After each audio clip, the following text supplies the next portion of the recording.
Welcome to Healthy Frontiers. My name is Dr. Bizzoni. I'm a chiropractor. This show is dedicated to the education of our viewers. The topic for tonight is understanding personal injury. And my special guest is Cesar Callan. Cesar is a personal injury attorney.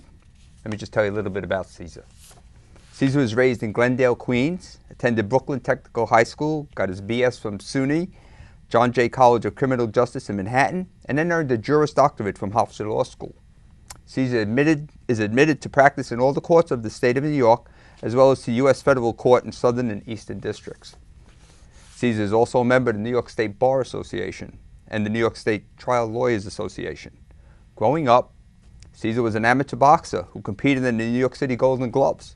He has boxed world champions, as did his partner in the firm, creating quite a unique legal tandem. What a long, strange trip it's been, Cesar. At 2 years of age, your grandmother immigrated to America from Milan, Italy, although she was redirected to Ecuador, South America, where you were born.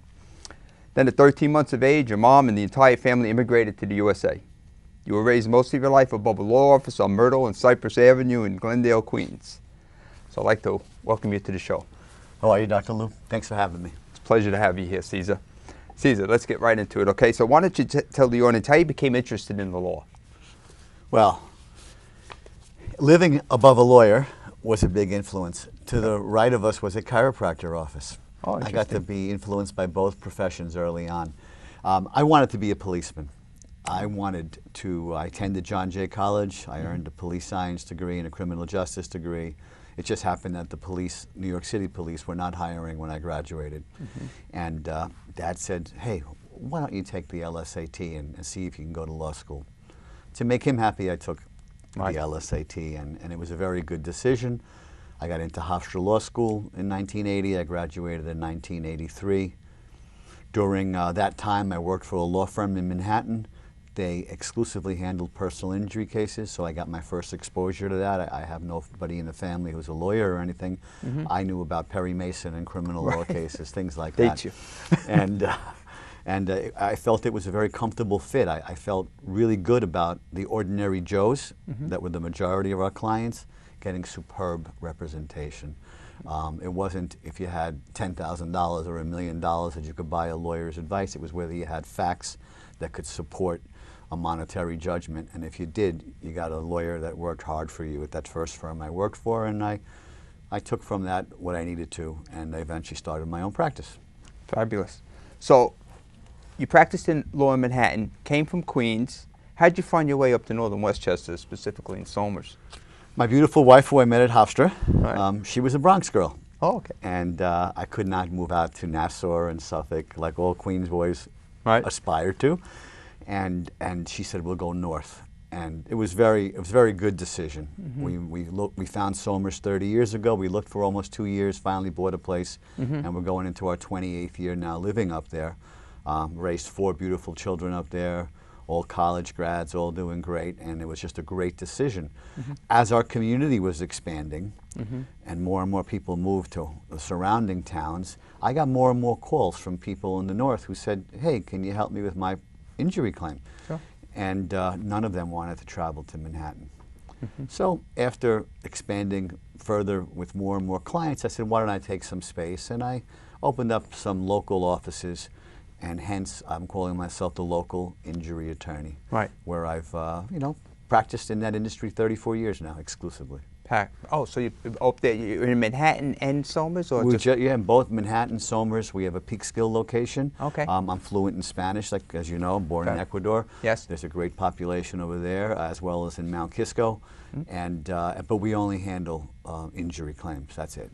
Perfect. So, Cesar, your practice includes all types of accident cases. Absolutely. Typically, they are car accidents, trip and falls, and work-related accidents.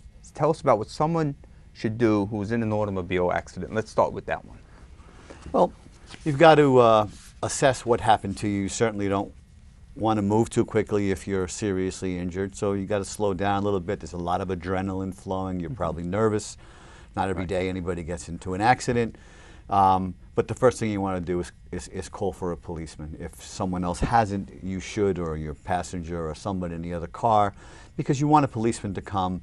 You want him to document what occurred, where it happened, when it happened, Sure. A policeman can make an initial investigation and figure out maybe who was at fault, because you don't win money just because you get hurt. Of course, you have to prove that you were in the right and the other party wasn't so right.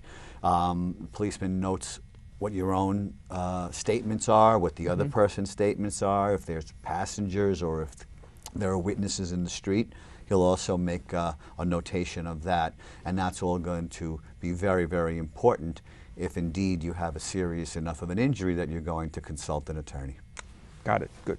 So can someone expect, what would someone expect to happen next after that's all been gotten? Well, after the policeman assesses that there's an injury, he should be calling an ambulance. Maybe the police dispatcher did it already, or another person that observed the accident. That emergency medical technician is going to come out, and he's going to look to talk to you and see whether they can move you or not if you're still behind the wheel. Right. Oftentimes you have a whiplash injury. Maybe it's minor, maybe it's significant. They move very slowly. So once they determine that you're not fractured or broken up to pieces, they're going to start examining you. Sure. They're going to make a determination whether they should look at you at the scene and have you go home, or they're going to say, hey, you know what, we're going to take you in because we should observe you, we should run some diagnostic tests, at least take an x-ray, and just let's assess what's going on. And so that's the very, very next step.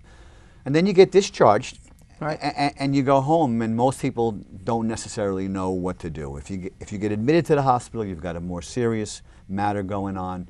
Lots of doctors and likely specialists are going to look at you. Oftentimes in the emergency room, you're getting a general practitioner who has to just make sure that you can be safely released to your home.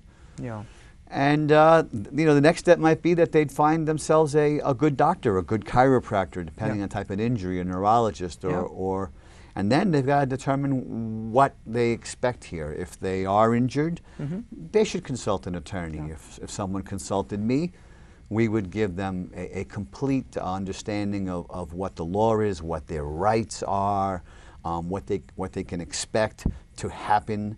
One of the things that are going to happen is they're going to have to figure out a way to pay for any care that they might need. So we assist somebody, and we advise them what the no-fault laws are. Are you familiar with that, right? Yeah, why don't you explain, what is the no-fault law of New York? A lot of patients will come to my office, for example, and say, hey, doc, you know, they're sending insurance claims to and it's not even my fault. Right. So what is no fault, so the audience understands? It's a law that came into existence over 3 decades ago, and it provides people who may not have their own private health insurance or the dollars to pay for health care to quickly get health care.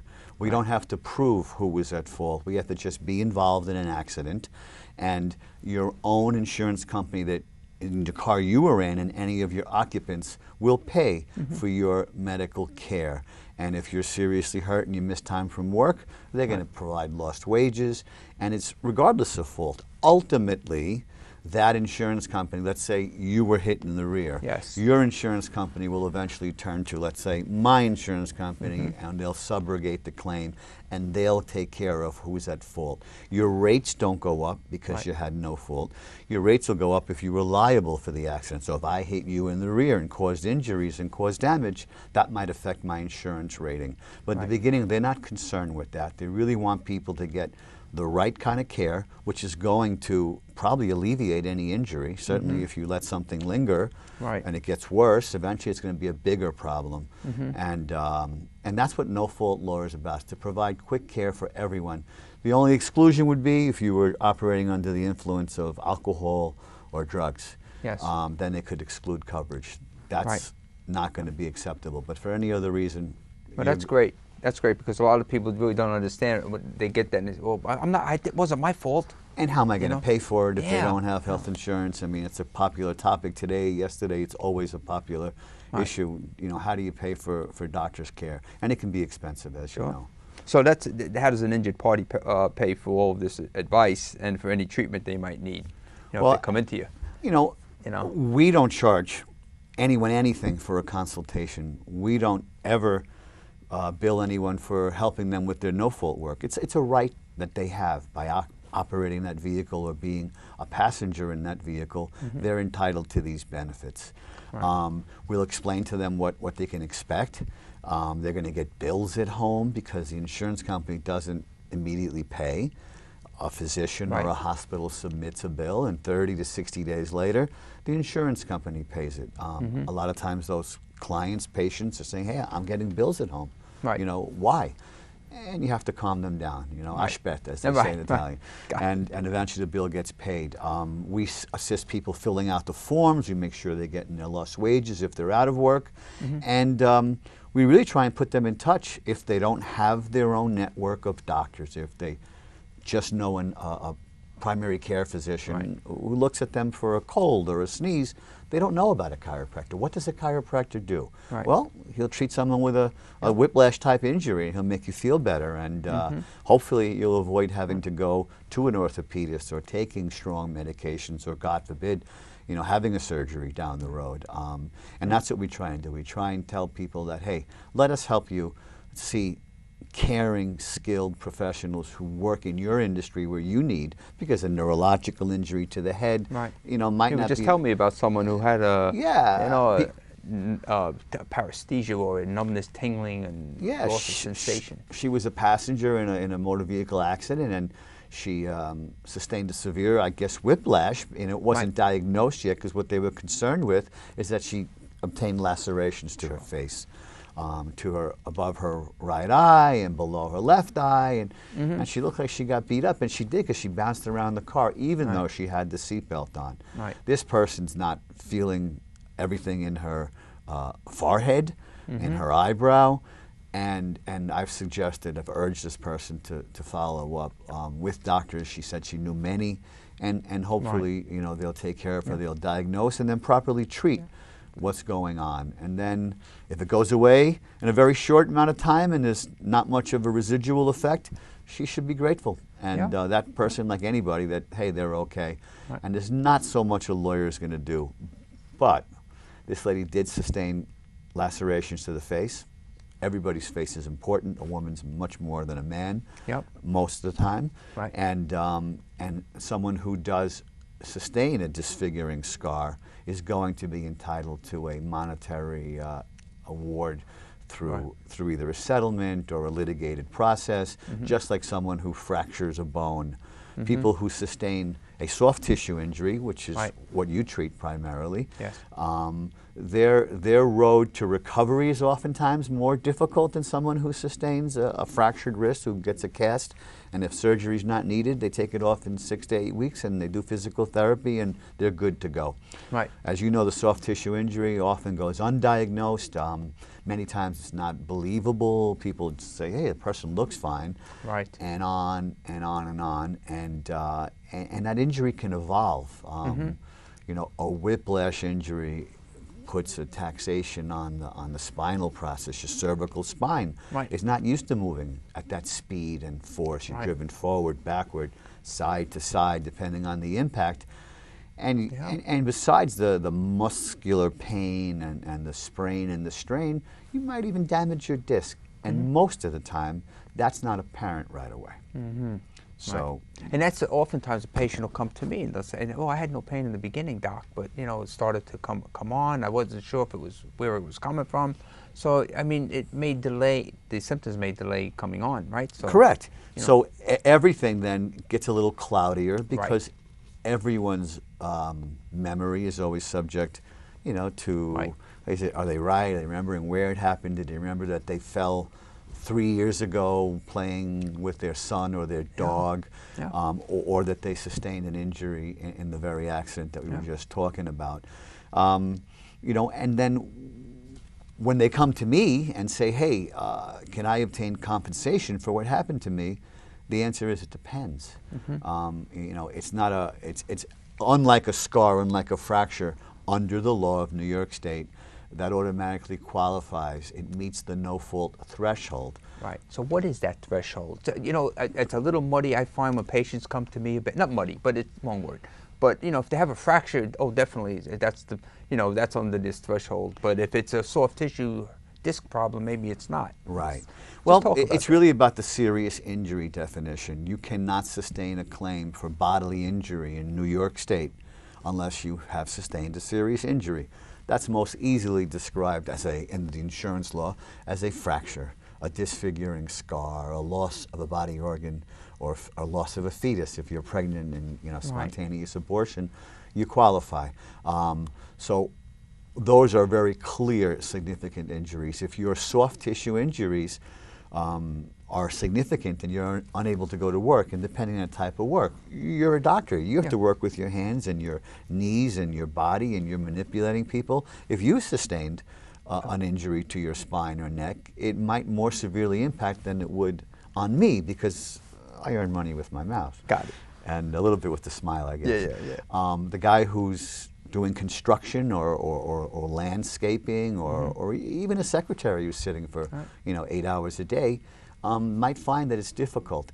And if the problem persists and a doctor like yourself were to say, the real answer for you is a little bit of time off from work, some rehabilitation, some treatment, perhaps combination of medicines by seeing other doctors, you'll not only miss time from work, you'll be compensated if it was an automobile accident and if you submitted the forms or your lawyer helped you submit the forms on time. Right. And the reality is, if you end up being out of work for 90 out of the first 180 days, that'll help define a serious injury. And therefore, a lawyer could then say to another insurance company or to the bring a lawsuit and say, hey, my client, they have to allege that, qualifies under the law and they have a serious injury, and then they can bring their claim. And then you litigate as to the value, because unlike a person who is riding around with Fabergé eggs, if they're rear-ended and 10 Fabergé eggs are broken, there's a set value for that. Right. The most difficult part for me, besides winning the liability aspect of the case, is to get people to understand why the value of the cases vary. And they vary for a lot of reasons, from the extent of damage to the amount of income you lost, or you might get terminated from a job because, it's a small business and they only have one employee and you're my key man. If you can't come to work, I have to hire somebody else. Right. So everybody's, a lot of factors go into what the value of a claim is.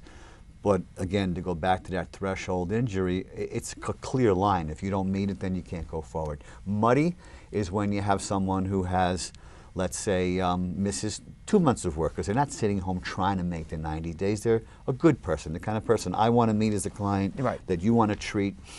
And they go back to work and they have to go on light duty or a limited duty. And then as the months go on, maybe you or another doctor will send them out for a diagnostic study, such as an MRI. The MRI is going to detect whether there's any damage to the disc. The X-ray on the night of the hospital showed there was no fracture. So a lot of people say, well, they're not hurt. And that could be true. But it might not be true. As you said, it might take a little while for it to come about.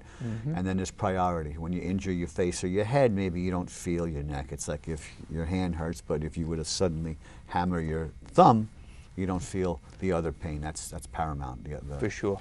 So, there's a lot that goes into it, for sure. There's a lot going on. Cesar, are there times when people get hurt in a car accident and they can't be compensated at all? Well, if they don't sustain a serious injury, that's one of those people. So I could run into you at 100 miles an hour. You've got a great car. It's state-of-the-art. It's got all these crumple zones and safety features. And I could have killed you. But you walk out of the car and you're fine, and you go see a doctor to get checked out anyway, and you're fine. If you were to come to my office in a few days and say, hey, I was in a serious accident, you show me the photos, I would say, oh my God, how did you survive? And I survived very well would be your answer. I'm not hurt, I just want to know if I can get any money. You can't get any money for that. You get your property damage paid for. If you're wearing a fancy pair of glasses or a nice watch and it flew off, you can even get that compensated. But for bodily injury, recover, for bodily injury, you've got to have a serious injury. So that person wouldn't get any money, even though they're totally in the right and not at fault at all. We didn't even talk a little bit about workers' comp injury, which I know you handle quite a bit of as well. and slips and falls. So yeah, I mean, injuries happen in so many different ways, and the first thing you want to do for somebody after they've been initially examined is to see how they're going to survive. You know, if somebody's injured and they're not going to go to work, and if they were a truck driver who's employed by a corporation, he has two policies at play. It's a workers' comp case because he was on the books when he was driving his truck and got into the accident, and it's also a no-fault case because it involved a motor vehicle. It's just the way the law's configured, the no-fault's going to be secondary to the workers' comp. Correct. And workers' comp pays for medical treatment, and it pays for lost wages if you're disabled by a physician and you're not able to go to work. Right. Same thing that no-fault will do for somebody, but if you were driving your car during your off hours as a truck driver, even if you're wearing a uniform, it's not a workers' comp case. It's a no-fault case. So knowing where to file timely, is very important because it just starts off the case the right way, and you don't need to add another stress level to that injured party who's not working and maybe who lives week to week on their check. A lot of people do. And it's very important that you that you obtain immediate benefits for a person who needs them. Right. And like you said, workers' comp is one of the two ways when you're involved in an accident. If you're involved in a trip and fall and you weren't working and you're just going to go visit your friend down the street, supermarket, then it's your health insurance if you have it. Right. Not everybody does. Everybody's trying, but right now the health insurance is up in the air. Who knows what's going to happen? But the bottom line is you can't bill the wrong party or they're rejected. So typically an elderly person or a disabled person receiving Medicare already will be involved in an automobile accident. And when they go to the doctor for the first visit or the subsequent to the hospital visit, they'll see their primary care physician and they'll use their Medicare card to get treated. That's incorrect. Eventually Medicare is going to learn about that and they're going to kick that bill out, and if you didn't file your no-fault claim within 30 days as is the requirement, it can be extended at times for various reasons, but typically you want to file that no-fault claim within 30 days and you want to have them pay or the workers' comp policy pay and not your own private health insurance or even a government-sponsored health insurance like Medicare. I've had patients come in also, just as an aside, and say, I don't want to deal with workers' comp and no fault. It's just too cumbersome. I heard so many bad things about it. Yet, they may have an injury that doesn't surface for 2 months, and now all of a sudden they're caught in the middle because the insurance form is going to say, well, did this happen on the job or on a car accident? Right. And they say yes, and the private insurance company was paying. Right. And it's going to convolute everything, and eventually it's going to create having to shift that cost to the appropriate party. And but not everybody thinks they want to bring a claim right away. Most people will attempt to get up, dust their gloves off, and stay in the fight a little bit longer. And that's where at times you can have problems. So you don't want to be litigious. You don't want people calling me up for silly reasons. But at the same time, if they just want some advice and to know what's going on in case they should have to bring a claim, it's my pleasure. So anytime anybody has any question, you can feel free to tell them to give me a call, and we'll advise them of what they should do. And there are critical time periods, right? Just as the last couple of questions here. As say for a no fault, what is the time frame? What is the statute of? Well, you've got to notify. The first thing you do, by the way, after you're released from the hospital and all that good stuff, is you want to notify your insurance company. You want to call State Farm or Allstate and say, I'm Lou Bizzoni and I was involved in an accident, and are you okay? Yeah, I'm okay now. I'm home. Eventually, they're going to give you a claim number. Right. With that claim number, you're going to be able to consult the various medical professionals that you need to, and the only question you have to ask of them is, do you accept no fault or workers' comp for payment? And most of them are going to say yes. There are some that aren't, but there's plenty of doctors out there, very good doctors who will accept that as payment. And then you're going to get in the mail a no fault application. And it's a 2-page application. It's just pedigree information. how the accident happened. You go, I'm going to advise somebody that let's mirror the police report. If it said you were stopped at a red light and you were hit in the rear, you know, you're going to put that down. It's pretty simple how it happened. But they ask you what body parts you hurt. They ask you whether you missed time from work or not. And again, depending on what occurred, that'll dictate what answer you should give. You submit that claim, and you're good to go. You're going to get $50,000 worth of benefits are available to you if you need it. Right. So I had a client that was run over on in Manhattan on the west side, and within 12 days, the $50,000 in the car that ran him over was exhausted. It was a very significant injury, and he was very concerned. And fortunately for him, under his own policy, there were additional benefits. So a lawyer that works in this area will know that they're not just going to look on a pedestrian knockdown at what the person who hurt you has for coverage. You're going to look at your own coverage. There are things like additional personal injury protection, which is the no fault. In New York, you can have up to $175,000 in coverage. In New Jersey, you can have $1 million in coverage. This fellow was a New Jersey person who got hurt. And the person who runs you over in this situation who devastated my client, very badly hurt this poor guy, they only had a $25,000 policy. So a lawyer who doesn't really understand this area might accept that money because it's offered right away early on. It's easy. That would have been a tragic mistake in the case we talked about, because this person also had something called underinsured motorist benefits. And they had significant underinsured motorist benefits, and a lawyer practicing in this area knows that you can accept an offer and then present it to the underinsured carrier, and you had already put the underinsured carrier on notice. You said, hi, my guy's been badly hurt. It appears this other fellow has minimal insurance. They then begin their investigative process, and by the time you have that offer, they're going to say, you can go ahead and take it. And then we have to pursue an underinsured motorist claim for that person to try and get them compensated. Well, that's you know, things you have to do, and you have to make sure you do them. It's not rocket science. No. It's experience, and it's being careful and being dedicated to that profession. You know what you have to do. Hey, Cesar, that was such great information. I'm sure all our viewers will be very We're done already, thankful. huh? We're done. Wow. I want to thank Cesar Callan for being here. Great information, and we look forward to seeing you on the next show. Thank you very much. Thank you.